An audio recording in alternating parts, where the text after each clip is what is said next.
Aujourd'hui, je vais t'expliquer pourquoi avoir un plan B, c'est une mauvaise idée. La plupart du temps, on va se dire c'est important d'avoir un plan B parce que on sait jamais ce qui peut arriver, tu peux avoir un échec, quelque chose, puis le plan B, ça va t'aider à avoir une autre solution, une autre façon de réussir si ton plan A fonctionne pas. Mais en réalité, avoir un plan B, c'est comme si tu te planifiais à échouer. Tu vois, avoir un plan B, dans le fond, c'est comme si tu te disais que ton plan A, il va déjà pas marcher. Fait, les efforts que tu vas mettre dans ton plan A, ils vont pas être les mêmes que si tu n'as pas de plan B. Donc, avoir le plan B, c'est ça qui va... Ça va pas nécessairement faire en sorte que le plan A fonctionnera pas, mais si tu as un plan B, c'est sûr que tu vas mettre beaucoup moins d'efforts que si tu aurais juste le plan A. Aussi, la plupart du temps, on va se dire... Le plan A, c'est ça qu'on veut qu'il réussisse. Fait que le plan A, on va prendre beaucoup de temps à planifier, à être sûr que ça fonctionne, mais le plan B, ça va être un petit plan qui va pas être aussi élaboré que le plan A. Fait que si ton but, c'est d'avoir le plan qui fonctionne, pourquoi au départ tu fais un plan B? Le plan B, s'il n'est pas aussi bon que le plan A, c'est pas un plan, il fonctionnera pas plus que le plan A.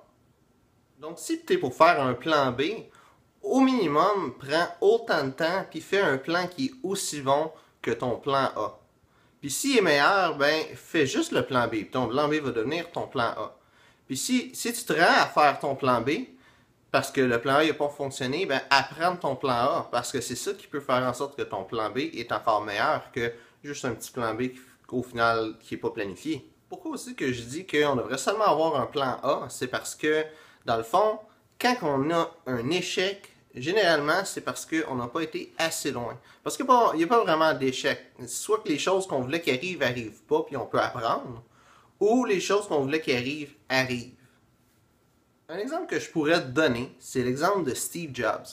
Ben, Steve Jobs, il a appelé la compagnie Atari 150 fois. Parce qu'il voulait avoir, dans le fond, un investisseur, puis Atari, il trouvait que c'était une bonne compagnie.